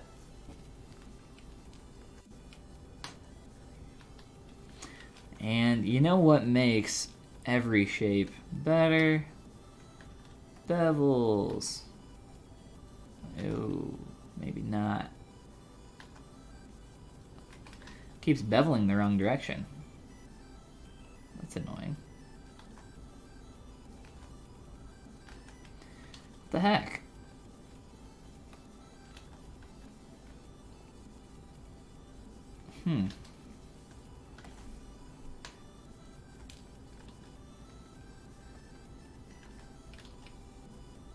There we go. So it has something to do with like how close that edge is. I don't know exactly what controls it, but I put in a temporary slice through my mesh so that it would bevel the edge in the correct direction. So up here it'll work fine because of how close that edge is. So that worked.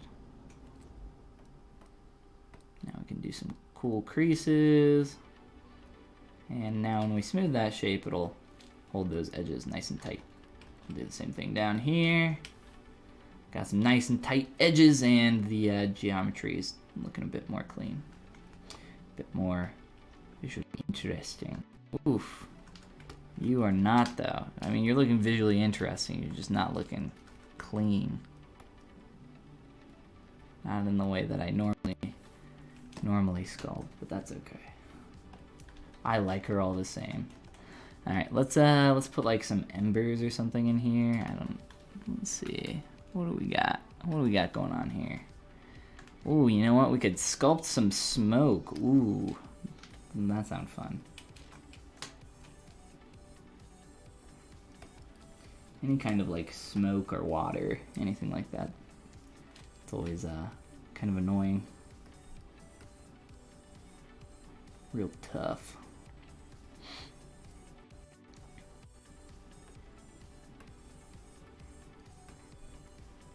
Just trying to get some quick little things in here real fast.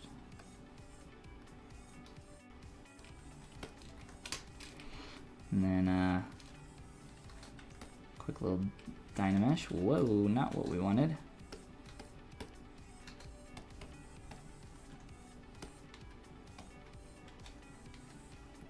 There we go. And we could apply. There's a bunch of cool materials that we can play around with, but there is one in particular, if I can find it. Where is it? I'm looking for the jelly bean material. I don't know. If we can't find it, it's not a big deal. We can just use something else real fast, but there is this material that you can play around with. It's not the gel shader, that's not it. It's called like jelly bean or something. It doesn't matter. I don't see it anywhere. Here, what did I have there? I just had like some kind of reflective something another.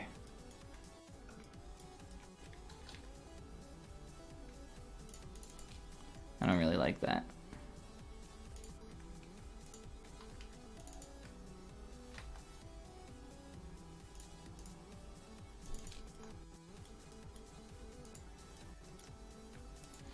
I don't like most of the materials in here, but there are a few that I gravitate towards. It doesn't really matter.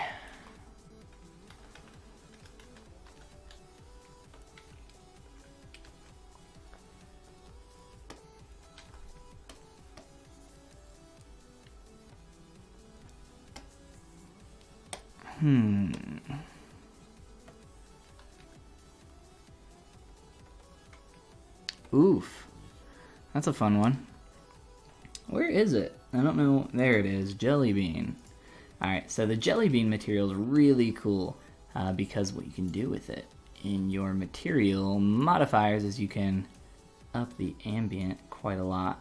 Get some really cool effects with it.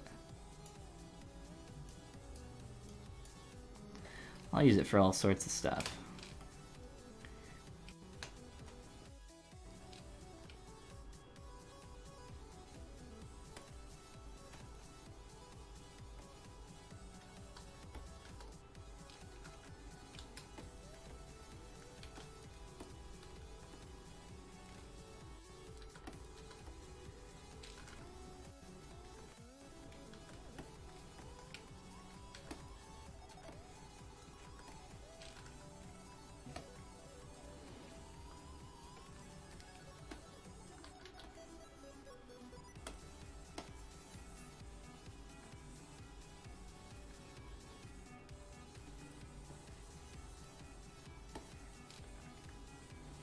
Neat. Well, that's what we did. We got some bubbles now. All right. Let's see here.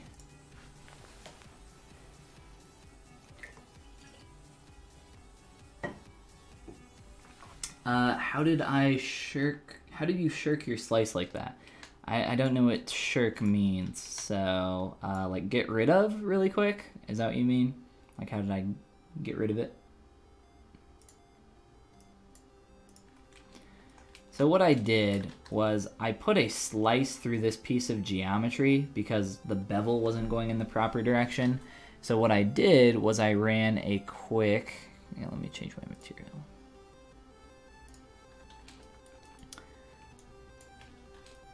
Like over here. If I wanted to bevel this edge and it wasn't going the direction that I wanted it to, so like bevel, edge loop, and it's probably not going to do it, so bevel. See how it's going this way? I want it to go around the cylinder this way. So what you could do is you could add in an edge loop here, but to insert an edge loop, you have to insert it at the middle of the geometry.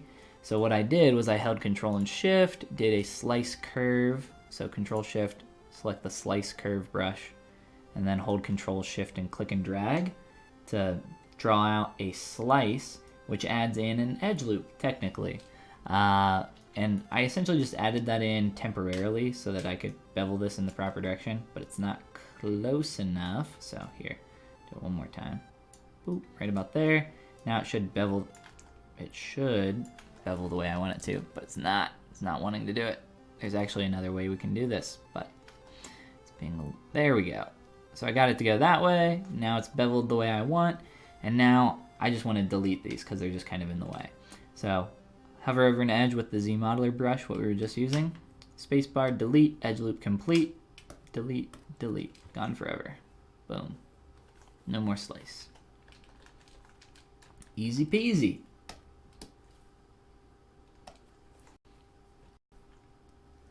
All right, we got our bubble blowing gal here. Let's fix that material. Now that I know where the jelly bean is, down here.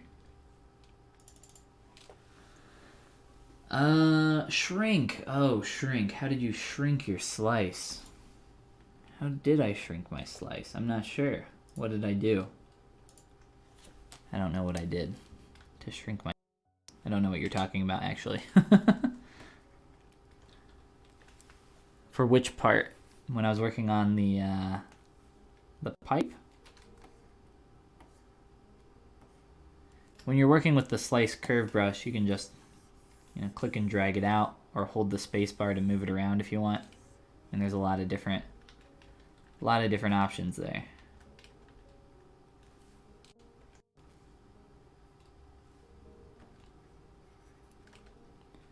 Whoa, what the heck?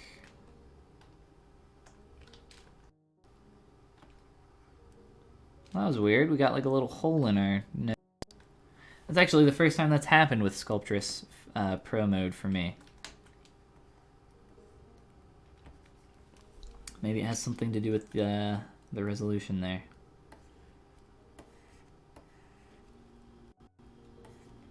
Not sure. But I would say all in all, I'm very happy with how this turned out for some quick sculpting. Playing around with Sculptris Pro was a lot of fun.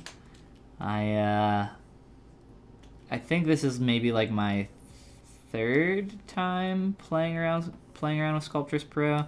Probably like my second serious time, like actually sculpting something.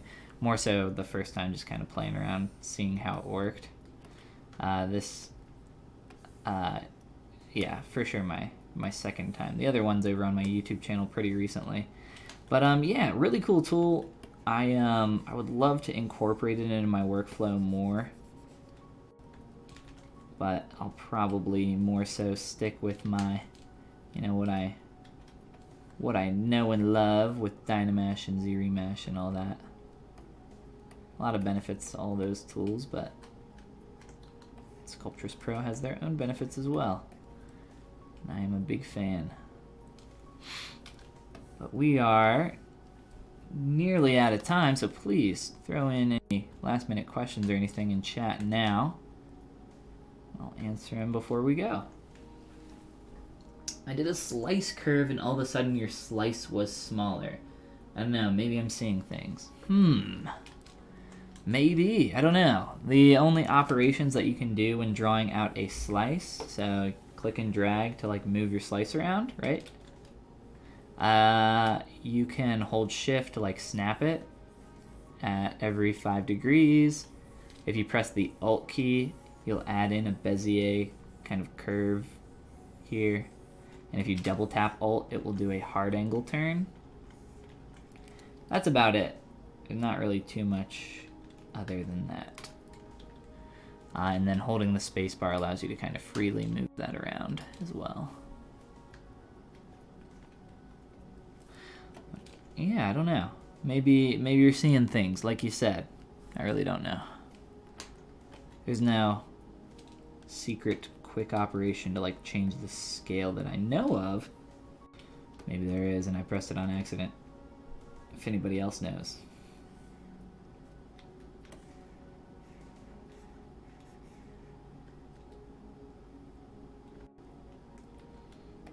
Trying to just get a little bit more up in here.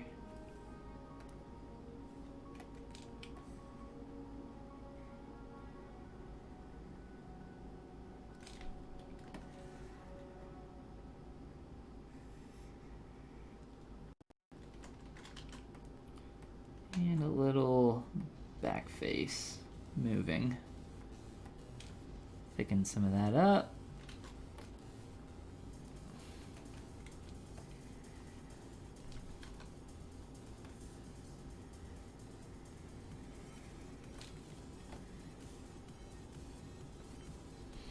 Awesome.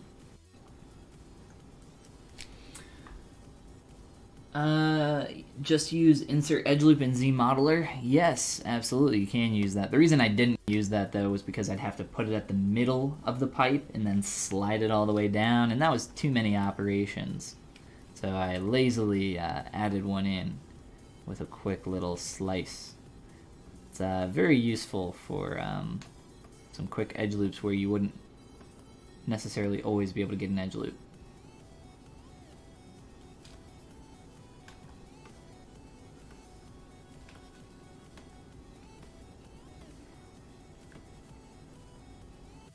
A lot of good stuff in the ZModeler tool though, in general. All right, cool.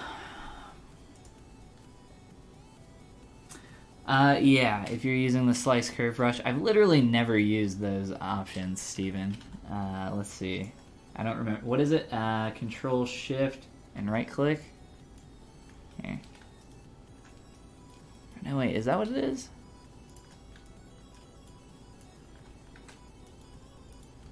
I thought it was like, oh, I thought it was Control Shift Space. Is this what you're talking about? This is what I'm thinking of. Maybe not. I've literally never used these options. I don't know if that's what you're talking about for the slice brush.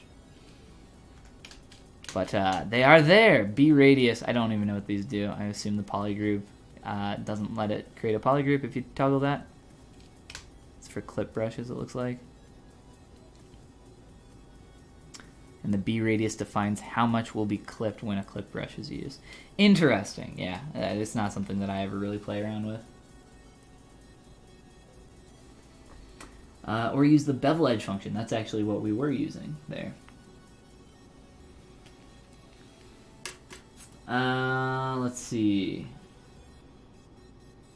The insert edge operation.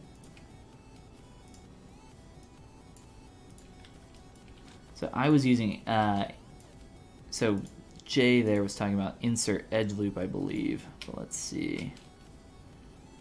You are just talking about insert edge, I believe. Let's see. So it's called a poly loop, right? In ZBrush. That's how we refer to it. Insert poly loops. Maybe you're talking about a different operation.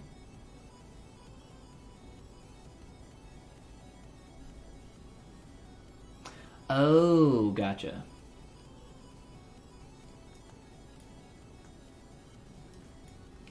Inset, yeah. That's where the misunderstanding occurred. Yeah, it was very, very fun sculpt. Good time playing around with Sculptris Pro, like I said.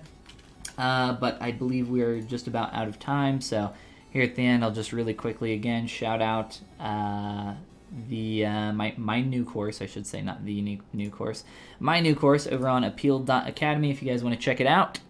Not just a course, but also a mentorship on how to create stylized and appealing characters like this beautiful old lady. Look at that haircut. I don't remember who said throw Android 18's hair on the Heg character, but shout out to you. Thank you. Best idea we've had in a long, long time. Again, appeal.academy. And if you guys want to check out more of my stuff, I'm Polygon. You can just search on the Google and just type in Polygon and you'll find my YouTube channel and all my other stuff. All right, cool. We out of time, so I gotta bounce. But thank you all for coming and hanging out tonight. I'll be streaming not this Tuesday, but the Tuesday after, which is the 23rd. So I'll be doing some similar stuff here not next Tuesday, in 2 weeks. Same time, which is 3 p.m. PST. But until then, you guys have a fantastic rest of your day. And make sure you stick around for the next streamer, which is going to be in about an hour. But I don't have the schedule put up, unfortunately, so I don't know who that's going to be. All right. I'll see you later. JFO. Smartest. Chris. Awesome. Thank you guys. You guys have a great night. See you, Raga. Peace out.